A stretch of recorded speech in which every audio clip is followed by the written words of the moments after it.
Bwana Yesu asifiwe. Popote ulipo mtu wa Mungu, hii ni huduma ya Tumaini Service, every soul is saved.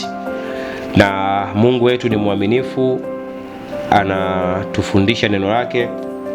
Bwana anasema Mungu ndiye akupae kibali mbele za watu wengine.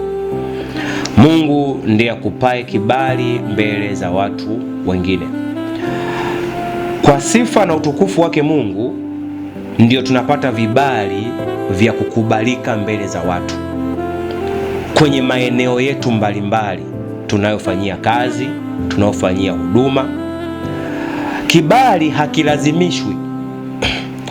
Kibali sio sifa ya kibinadamu. Kibali ni sifa ya kimungu. Kwa Mungu ndio aliyeweka kibali juu ya mtu fulani.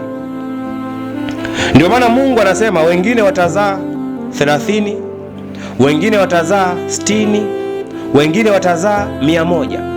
Manake yeye ndio mwenye kibali cha kufanya hilo kusanyiko. Yeye ndio mwenye kibali cha kufanya hayo mapokeo. Kwa tukichukulia kwa picha ya mapokeo ni kwamba wengine watapokelewa na wengi, wengine watapokelewa kawaida, wengine watapokelewa kwa kiwango cha chini. Lakini vyovyote hivyo iwavyo, hicho chote ni kibali, ila hakitengenezwi kwa jinsi ya kibinadamu, hakitafutwi kwa jinsi ya kibinadamu. Ni nguvu ya rohoni, ni nguvu ya Mungu. Ndio maana ukihangaika kutafuta kibali kwa jinsi ya kibinadamu, maana yake unatafuta kujipendekeza, unatafuta watu wajipendekeze kwako. Kwa hiyo maana yake unatafuta kuandamwa na roho ya wanafiki au roho ya unafiki, kwa sababu wengi ambao umewatafuta kwa sifa zako, maana yake watakuwa ni wanafiki kwako. Ndio maana ule wakati zile sifa zilizofanya waje kwako zinapokuwa hazipo, wataondoka, kwa sababu hao hawakukufuata wewe kwa sababu ya kibali cha Mungu, bali walikufuata wewe kwa kibali cha sifa zako za kibinadamu. Kurejea kwenye kitabu cha Isaya ile sura ya 43, tukitazama ule mstari wa 4, Mungu anasema hivi: kwa kuwa ulikuwa wa thamani machoni pangu. Hiyo tu inatosha kuona kwamba kibali ni cha Mungu, kwa sababu ulikuwa wa thamani machoni pa Mungu, kwa kibali ni cha Mungu. Alafu anasema pale, baada ya kusema ulikuwa wa thamani machoni pake, alafu Mungu anasema na mwenye kuheshimiwa. Manake yeye Mungu amekuheshimu, kwa yeye Mungu atakupa kibali.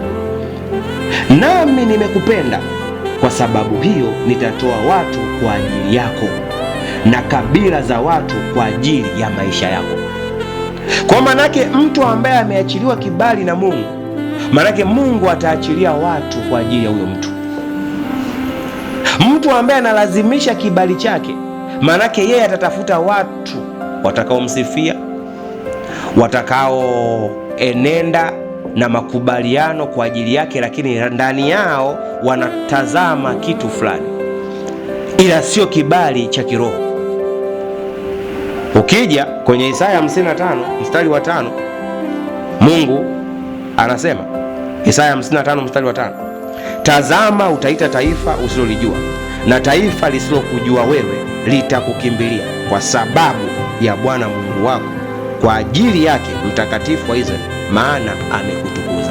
Kwa kibali unachokitaka kinaendana na utukufu wa Mungu alioachilia kwa ajili yako, kwa watu wanaokutazama, kwa watu wanaofuatilia.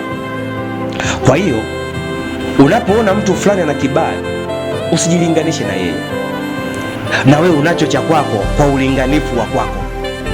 Kwa kama ulinganifu wako ni ule ambao Yesu alisema kwamba wengine watazaa 30, ndio wa kwako, wengine 60 ndio wa kwako, wengine 100 ndio wa kwako. Kwa tukiweka kwa maana ya ujazo au kwa maana ya kiwango, kwa mwingine atakuwa na kiwango kikubwa, mwingine kiwango cha kati, mwingine kiwango kidogo. Kwa vyovyote wavyo, popote ulipo, uelewe kwamba kibali hakilazimishwi. Unapokilazimisha kibali, maanake unakaribisha roho ya kinafiki, na utawapata wengi, na utadhani kwamba una kibali sana mbele za watu. kulingana na unayoyaongea, kulingana na unayoyatenda, kulingana na unayoyafanya. Lakini kumbe katika uhalisia wake kwenye ulimwengu wa mwili wa roho unaendeshwa na roho ya kinafiki na sio kibali kutoka kwa Bwana. Kwa hiyo yote unayetafuatilia kibali, yote unayetaka kupata kibali katika ulimwengu wa roho, mwenye kibali ni Mungu, na huyu ndiye atakayekupa kibali kwa wanadamu wa aina yoyote. Maana anasema kwenye Isaya 60:11, malango yako yatakuwa wazi daima, hayatafungwa mchana wala usiku, ili watu wapate kukuletea utajiri, watu wapate kuja na kibali. Mwangalie Yusufu, alipata kibali machoni pa Farao kwa sababu ya Mungu, sio kwa sababu ya wanadamu. Wanadamu walimkataa asilimia kubwa, mpaka familia yake.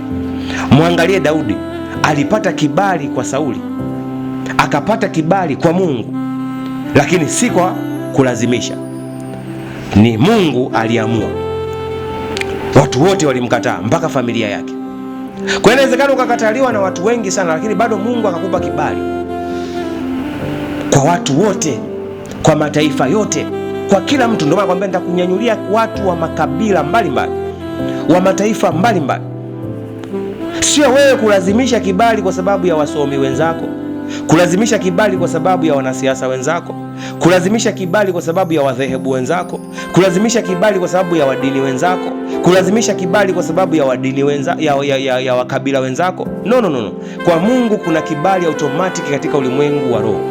Ndio maana Mungu anaponyanyua kibali haangalii kikabila, kimila, kidesturi, kidini, kidhehebu.